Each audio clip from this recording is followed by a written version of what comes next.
Bonjour tout le monde.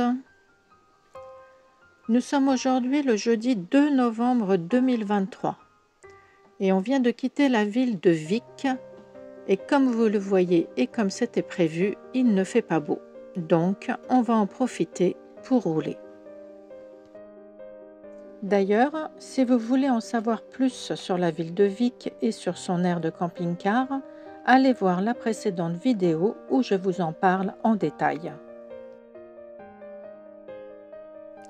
Cette fois, on se dirige vers Tarragone, et plus précisément à Benissanet, qui est un petit village entouré par les vignobles.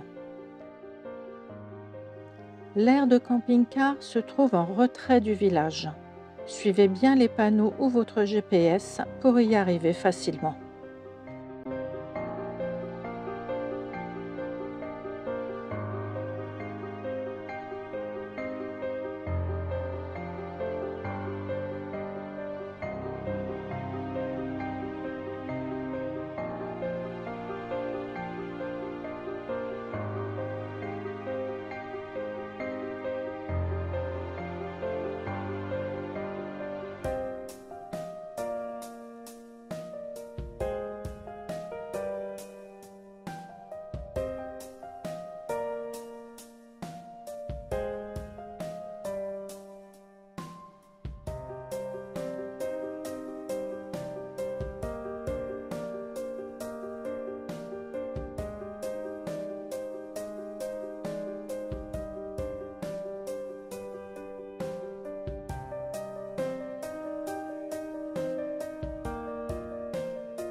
L'aire de camping-car La Capaneta est vraiment sympa. Le tarif est de 10 € la nuit, l'électricité à 3 € et vous avez un point d'eau à côté de chaque emplacement.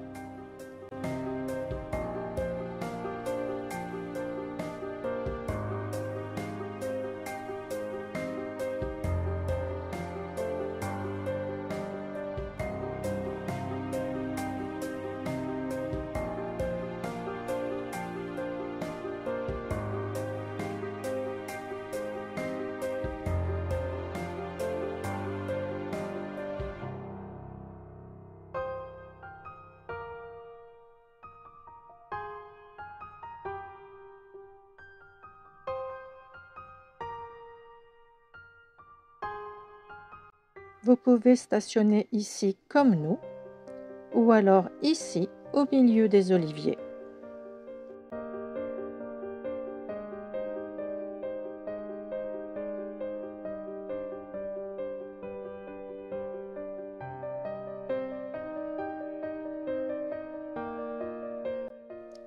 La vidange est très facile d'accès et elle dispose d'un robinet.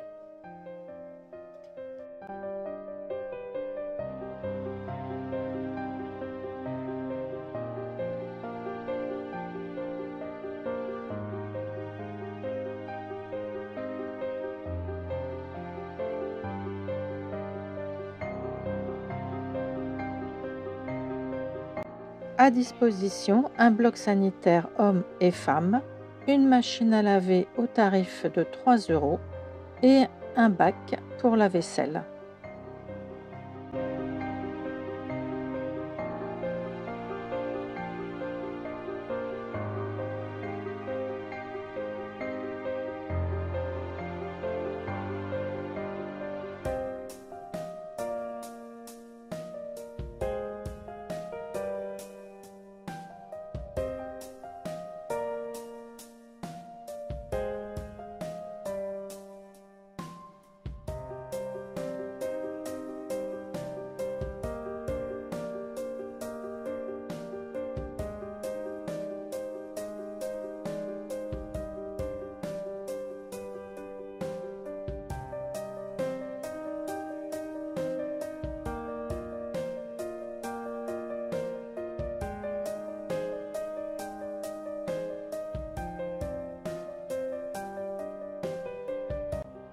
Juste à l'entrée, vous trouverez une mini-ferme avec divers animaux comme ânes, chèvres, chevaux et volailles.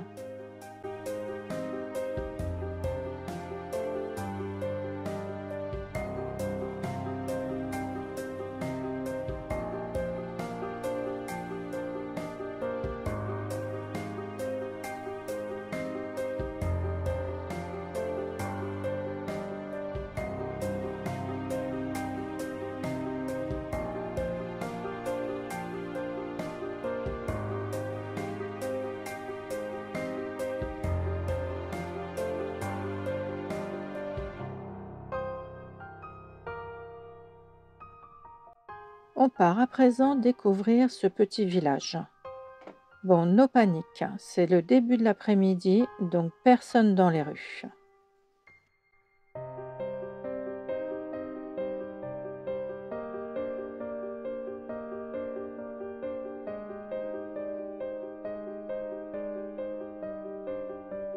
Je vous présente le nouveau concept pour éviter d'abîmer ou de se faire abîmer son pare-choc de voiture.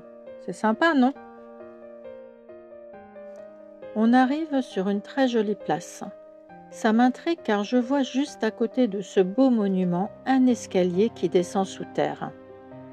En fait, l'histoire est que suite à la bataille de l'Èbre, les autorités municipales et militaires qui contrôlaient le secteur décidèrent de construire différents refuges comme celui-ci de la place de la Fongrand, en plus de ceux des particuliers aménagés dans les caves des maisons.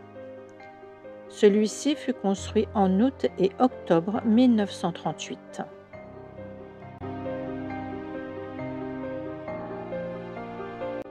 Au cas où vous auriez besoin de passer un coup de fil, ici, il y a encore une cabine téléphonique.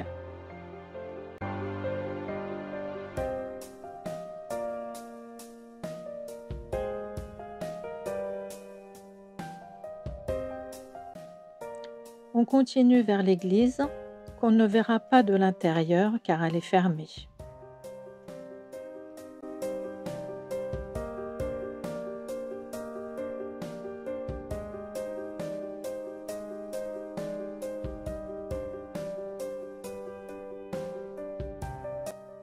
On arrive à présent devant un très joli point de vue, avec le banc qui s'y prête bien.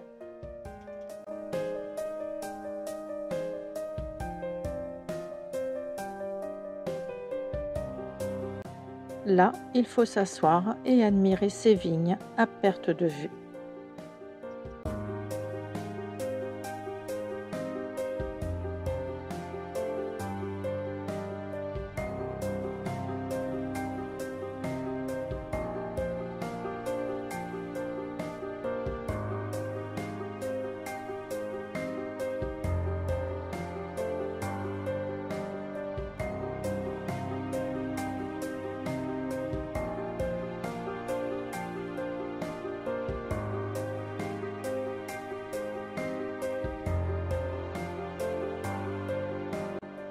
On continue notre balade à travers les ruelles pour retourner jusqu'à notre babar.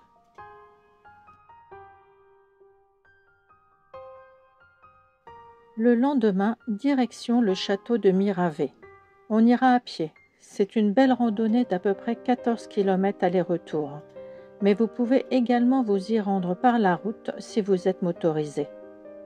Le château de Miravet se dresse sur une colline à 100 mètres d'altitude qui surplombe l'Èbre. Ses origines remontent au XIIe siècle. Miravet est connu pour être l'un des plus beaux villages de la province de Tarragone. C'est un village pittoresque qui séduit par son charme médiéval. Il y a plusieurs choses à voir. Nous nous contenterons du mirador et du château. Arrivé à Miravet, on emprunte les ruelles pour monter jusqu'au château, ce qui nous permet de longer en hauteur l'Èbre.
on arrive doucement jusqu'au Mirador.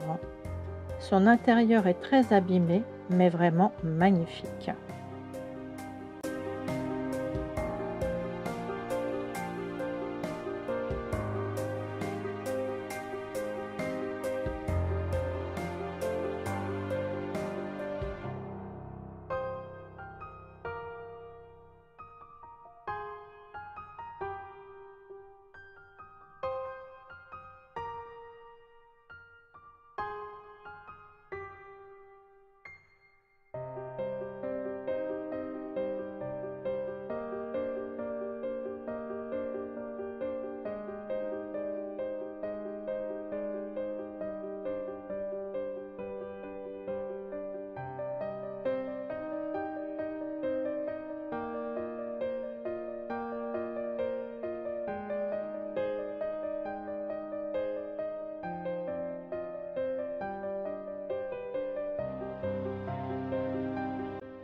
On continue à monter et on en profite pour admirer.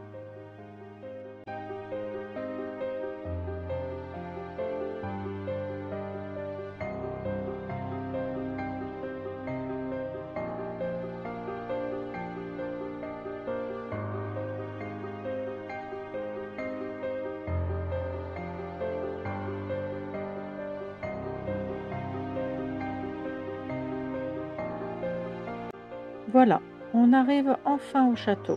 Si vous souhaitez y entrer, le tarif est de 5 € par personne.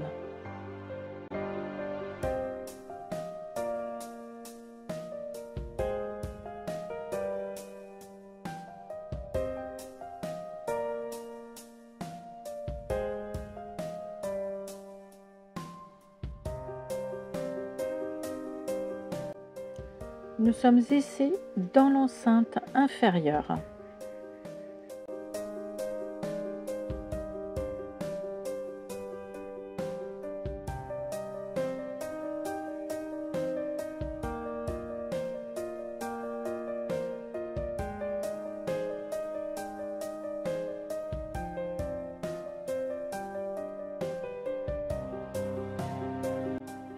Puis, par ce passage, nous allons arriver à l'espace supérieur, qui constituait la zone la plus importante du château. Un escalier en bois pouvait être retiré en cas de danger pour empêcher l'accès au premier étage.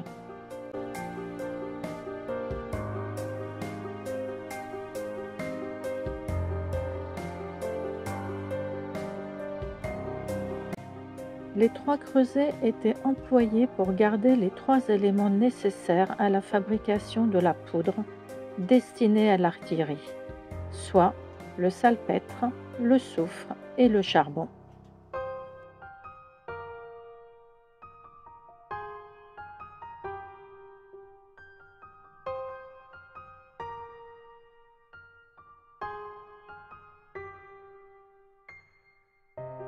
Ici, nous sommes dans le corps principal du château, bâti avec de solides murs et pièces à voûte.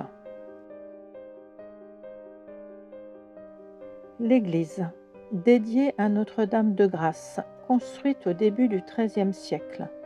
Étant donné l'austérité imposée par la règle templière, elle ne possède aucun élément décoratif.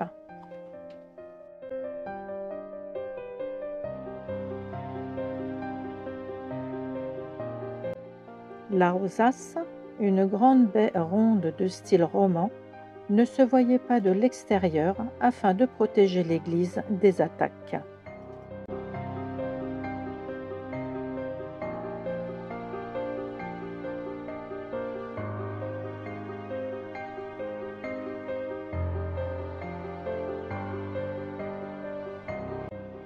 Après cette belle découverte, on reprend notre descente. Et en passant, on en profite pour regarder cette jolie fontaine.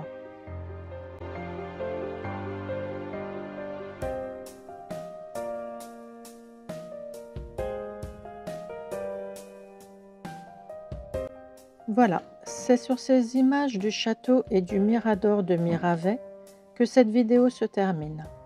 Si celle-ci vous a plu, pensez au pouce en l'air, aux commentaires si ça vous fait plaisir, Et pour suivre notre voyage, n'oubliez pas de vous abonner. À très bientôt. Bye bye.